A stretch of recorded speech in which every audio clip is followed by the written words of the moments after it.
नमस्कार सर्व विद्यार्थी विद्यार्थिनींचं आजच्या या नव्याने सुरू झालेल्या लेक्चरमध्ये नवीन तासिकेमध्ये मी प्राध्यापक एस देशमुख, सहाय्यक प्राध्यापक राज्यशास्त्र विभाग खूप खूप हार्दिक स्वागत करतो। मित्र आणि मैत्रिणींनो, आपण सर्वच जण पदवीच्या प्रथम वर्षामध्ये शिकत आहात। त्यापैकी FY BA, FY BCom, FY BSc, त्याशिवाय FY BCA, FY BCS या 5 वर्गांमध्ये म्हणजे कोणत्याही शाखेतील पहिल्या वर्गामध्ये, कोणत्याही शाखेतील पदवीच्या प्रथम वर्गामध्ये जर आपण शिक्षण घेत असाल तर आपल्याला यंदाच्या नवीन शैक्षणिक धोरणानुसार, पुणे विद्यापीठाच्या नवीन शैक्षणिक नियमानुसार म्हणजेच सन 2020-21 या शैक्षणिक वर्षानुसार आपल्या नियोजित विषयांव्यतिरिक्त एक नव्याने विषय अभ्यासासाठी आलेला आहे, जो क्रेडिट सिस्टीमचा आहे। 2 क्रेडिटचा तो विषय आहे। त्या विषयाचा उल्लेख जर करायचा झाला तर तो अशा पद्धतीने करता येईल: डेमोक्रेसी, इलेक्शन, गव्हर्नन्स। डेमोक्रेसी म्हणजे लोकशाही, इलेक्शन म्हणजे निवडणूक प्रक्रिया आणि गव्हर्नन्स म्हणजे प्रशासन किंवा प्रशासकीय यंत्रणा।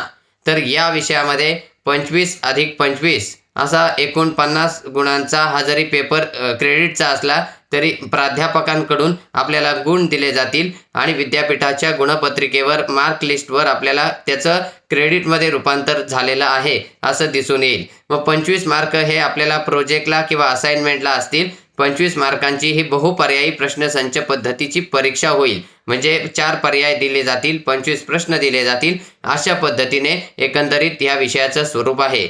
तर मित्रांनो, आपण पहिल्या प्रकरणाचा, त्यामध्ये डेमोक्रेसी या घटकाचा अभ्यास केला। आज आपण द्वितीय क्रमांकाचं प्रकरण म्हणजे प्रकरण क्रमांक 2, त्या विषयाचं नाव आहे, आपल्या मुळात मी सांगितलं आहे, डेमोक्रेसी, इलेक्शन आणि गव्हर्नन्स। या विषयातील प्रकरण क्रमांक 2 म्हणजेच डिसेंट्रलायझेशन, सत्तेचं विकेंद्रीकरण किंवा लोकशाहीचं विकेंद्रीकरण। डिसेंट्रलायझेशन याचा अर्थ होतो विकेंद्रीकरण। या घटकाशी निगडीत असलेला एक घटक जो आज मी तुमच्यासमोर विस्तृत विवेचनाच्या पद्धतीने मांडणार आहे।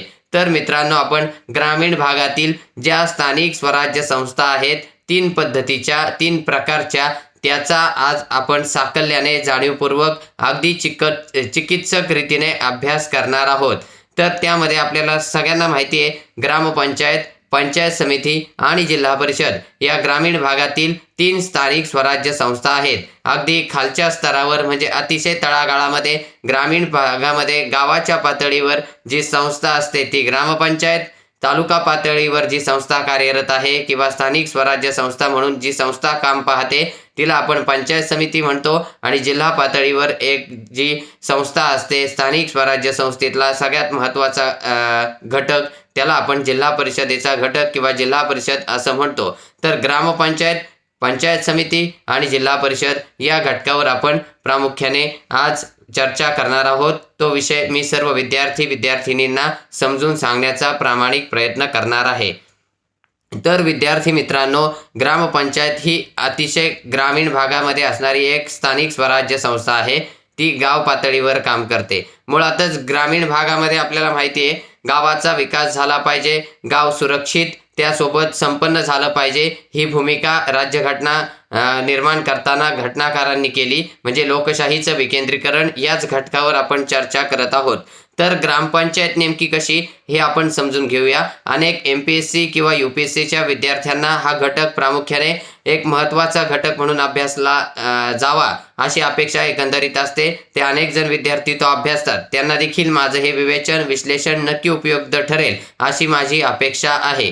तर विद्यार्थी मित्रांनो, प्रथमतः आपण ग्रामपंचायत म्हणजे नेमकं काय त्याच्यात थोडक्यामध्ये विवेचनात्मक पद्धतीने थोडक्यामध्ये त्याचं एकंदरीत आपण स्वरूप पाहूया। तर ग्रामपंचायत ही ग्रामीण भागामध्ये पातळीवर काम करते, ग्रामीण पातळीवर काम करते आपल्याला माहिती आहे। मग ग्रामपंचायतीचे जे मतदारसंघ असतात, एक गाव आहे उदाहरणार्थ, त्याचे अनेक भाग केले जातात, उदाहरणार्थ 4 किंवा 5, तर त्याला नेमकं काय म्हटलं जातं, तर त्याला प्रभाग किंवा वॉर्ड म्हटलं जातं। काही ठिकाणी प्रभाग म्हटलं जातं, काही ठिकाणी वॉर्ड म्हटलं जातं। म्हणजे ग्रामपंचायतीच्या मतदारसंघाला प्रभाग अथवा वॉर्ड या नावाने ओळखले जाते।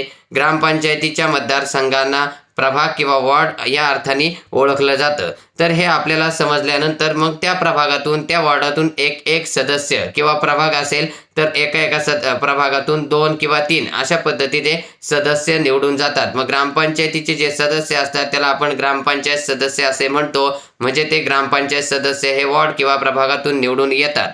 त्यानंतर त्या प्रभागातून आलेल्या सर्व सदस्यांमधून ज्या गटाकडे बहुमत असेल किंवा ज्या सदस्याकडे अधिक सदस्य असतील त्यांचा तो सरपंच होतो. म्हणजे गावाचा प्रथम नागरिक हा सरपंच असतो. गावातील सर्व सभांचं किंवा ग्रामपंचायतीच्या निगडीत ज्या ज्या सभा होतील, ज्या ज्या बैठका होतील त्याचं अध्यक्षस्थान भूषवण्याचा अधिकार किंवा तो मान हा सरपंच या व्यक्तीला गावाचा प्रमुख किंवा आद्य नागरिक या नात्याने प्रदान केला जातो किंवा प्राप्त होत असतो. त्यानंतर आपण ग्रामपंचायतीचा लोकशाहीच्या संदर्भातील घटक म्हणून गावचा प्रमुख सरपंच हे पाहिलं. त्याच नंतर गावामध्ये ही जी यंत्रणा आहे, मुळामध्ये गावामध्ये साधारणतः किमान 1000 लोक 500 लोक जे राहतात ती लोकसंख्या आहे. त्या गावामध्ये किती वृद्ध राहतात, किती महिला राहतात, किती पुरुष राहतात, किती दिव्यांग राहतात, या व्यतिरिक्त गावामध्ये रस्त्यांची स्थिती काय आहे, गावामध्ये किती घरं आहेत, एकूण कुटुंब किती आहे, कुटुंब पद्धती कशी आहे, त्यासोबत अनेक ज्या गावाच्या व्यवस्थेच्या निगडीत गोष्टी आहेत, मग दिवाबत्ती, त्याबरोबर सार्वजनिक वाहतूक, मंदिरे, या सगळ्या गोष्टींचं रेकॉर्ड ज्याला आपण दस्तऐवज म्हणूया, हे सगळं पाहण्याचं काम पाहण्यासाठी एक सरकारी शासन दरबारी जो व्यक्ती असतो तो असला पाहिजे, शासनाचा प्रतिनिधी. मग गाव पातळीवर गावाचा कारभार हा सुरळीत चालेल, भ्रष्टाचार होणार नाही, प्रशासन हे सुरळीत चालेल, लोकाभिमुख कारभार चालावा या हेतूने गाव पातळीवर शासनाचा एक प्रतिनिधी किंवा सरकारी माणूस असतो जो संपूर्ण ग्रामपंचायतीचं कार्यालय पाहतो. ते तपासण्याचं काम, ते सुरळीत ठेवण्याचं आणि सुरक्षित ठेवण्याचं काम जी व्यक्ती करते त्याला ग्रामपंचायतीचा ग्रामसेवक म्हटलं जातं. प्रत्येक गावाच्या पातळीवर ग्रामपंचायतीच्या क्षेत्रामध्ये ग्रामसेवक हा सरकारी अधिकारी, सरकारी माणूस म्हणून काम करत असतो. अशा पद्धतीने थोडक्यामध्ये 4-5 मुद्द्यांच्या आधारे आपण ग्रामपंचायत समजून घेतली. कार्य वगैरे हा स्वतंत्र एक भाग आहे, त्याचा आपण कधी ना कधी अभ्यास करणार आहोत. परंतु ग्रामपंचायतीमध्ये जे मतदारसंघ असतात त्याला वॉर्ड किंवा प्रभाग म्हणतात. प्रत्येक वॉर्डातून एक सदस्य त्याला आपण ग्रामपंचायत सदस्य म्हणतो. अधिक संख्या सदस्यांची ज्या गटाकडे किंवा ज्या व्यक्तीला प्राप्त होते ती व्यक्ती गावचा सरपंच होते. कदाचित आरक्षणाचा भाग हा वेगळा असतो, परंतु जनरली मी सांगायचे साधारणतः ग्रामपंचायत सदस्यांमधून बहुमताच्या आधारे ग्रामपंचायत सरपंच व्यक्ती बनत असते. त्यानंतर त्या सरपंचाच्या सोबत सरपंच हा लोकशाहीतला एक गावाचा आद्य नागरिक किंवा प्रमुख झाला. त्या व्यतिरिक्त गावाचा कारभार हा ग्रामसेवक प्रशासकीय पातळीवर पार पाडतो. म्हणजेच गावाचा प्रशासकीय प्रमुख जर कोण असं विचारलं गेलं तर सरळ त्याचं उत्तर आहे ग्रामसेवक. ग्रामपंचायत ही गाव पातळीवर काम करते. अनेक गावांना मिळून अनेक संयुक्तिक ग्रामपंचायती असतात, त्याला ग्रुप ग्रामपंचायत म्हणतात. ही फक्त लोकशाहीच्या संदर्भातील किंवा लोकसंख्येच्या आधारातील एक बाब आहे. अनेक गावांमध्ये जर एकत्रितरित्या वेगळे किंवा स्वतंत्र ग्रामपंचायत अस्तित्वात नसेल तर ग्रुप ग्रामपंचायत त्या ठिकाणी अस्तित्वात असते. एकंदरीत त्या 3-4 गावांचा किंवा वाड्या वस्त्यांचा विकास करून गावाला सुरळीत, गावाला सुरक्षित आणि विकासाकडे नेण्याचं काम ग्रामपंचायत ही यंत्रणा पार पाडत असते. यानंतर आपण तालुका पातळीवर थोडासा विचार करू.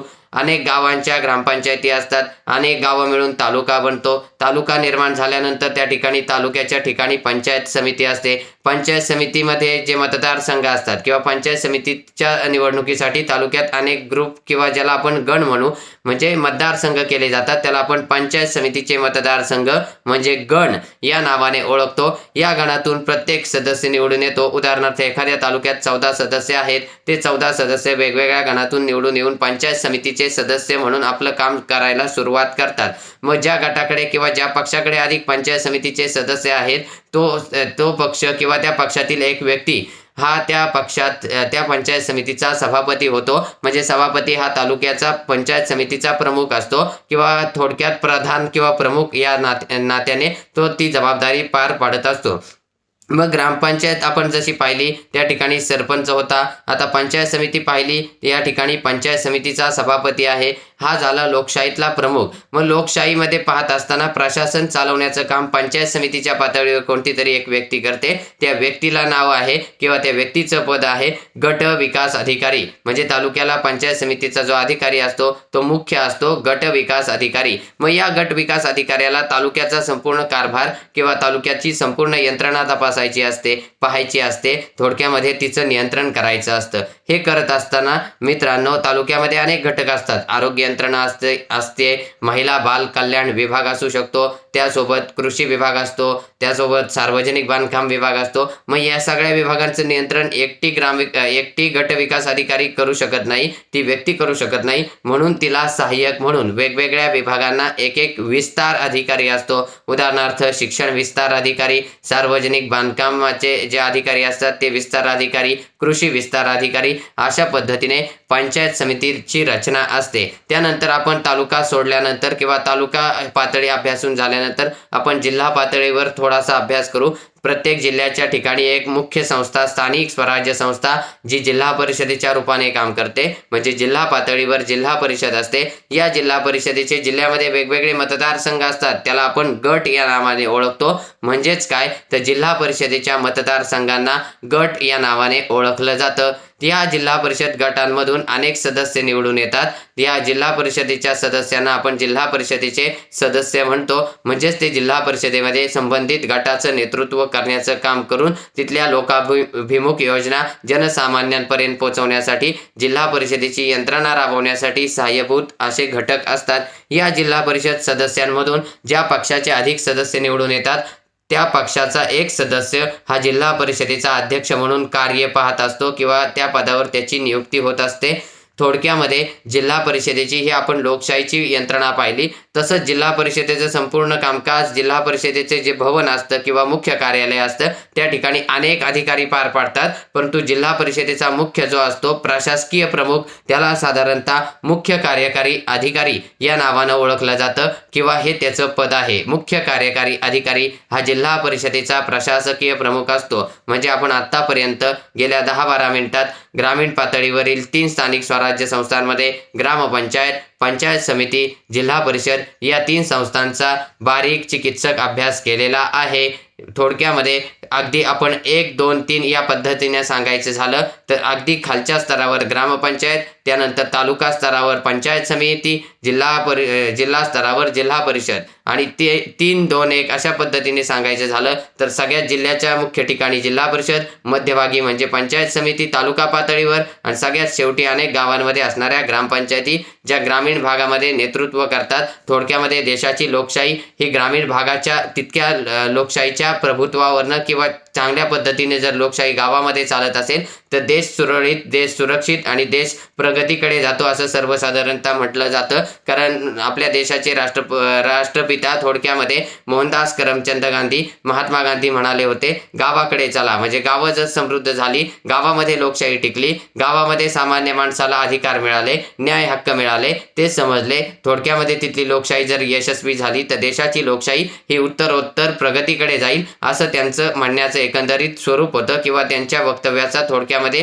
तसा मतितार्थ होता. थोडक्यामध्ये मला डिसेंट्रलायझेशन या घटकामध्ये प्रकरण क्रमांक 2 मध्ये आपल्याला ग्रामपंचायत, पंचायत समिती, जिल्हा परिषद 3 या स्थानिक स्वराज्य संस्था ज्या ग्रामीण भागामध्ये आहेत त्याचा विवेचनात्मक आढावा तुमच्यासमोर मांडायचा होता.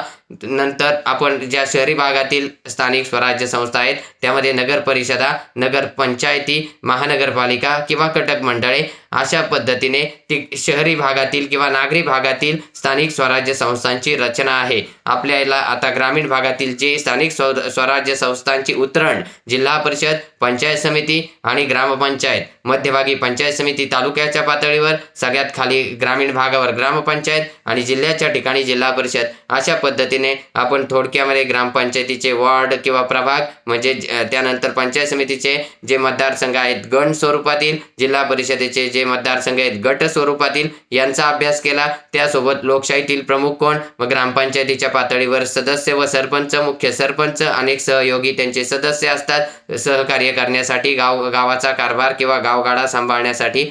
त्यानंतर तालुका पंचायत समितीला गणांमधून निवडून येतात ते पंचायत समितीचे सदस्य आणि त्यांचा प्रमुख तालुक्याचा सभापती असतो. पंचायत समितीचा हा मुख्य असतो. त्यानंतर आपण पंचायत समितीच्या स्तरावर आपण पाहिलं जसं तसं जिल्हा परिषदेचा प्रमुख हा जिल्हा परिषद सदस्यांमधून निवडला जाणारा गटांमधून निवडून येणाऱ्या सदस्यांमधला मुख्य घटक म्हणजे जिल्हा परिषदेचा अध्यक्ष हे थोडक्यात लोकशाहीतले प्रमुख घटक पाहिले. त्यानंतर आपण या तीनही यंत्रणांचा प्रशासकीय प्रमुख कोण याचा आढावा घेतला. ग्रामपंचायतीच्या क्षेत्रामध्ये ग्रामपंचायत सांभाळण्यासाठी ग्रामपंचायतीचं कामकाज पाहण्यासाठी नियंत्रित करण्यासाठी ग्रामसेवक असतो. पंचायत समितीच्या पातळीवर आपल्याला समजलं गट विकास अधिकारी हा तिथल्या प्रशासकीय यंत्रणेचा प्रमुख, त्याला सहाय्यभूत करण्यासाठी अनेक विभागांचे विस्तार अधिकारी आणि जिल्हा परिषदेला जो मुख्य असतो तो मुख्य कार्यकारी अधिकारी हा त्या यंत्रणेतला म्हणजे जिल्हा परिषद यंत्रणेतला मुख्य अधिकारी असतो किंवा प्रशासनातला मुख्य अधिकारी असतो ज्याच्याकडे ही सर्व जबाबदारी दिलेली असते.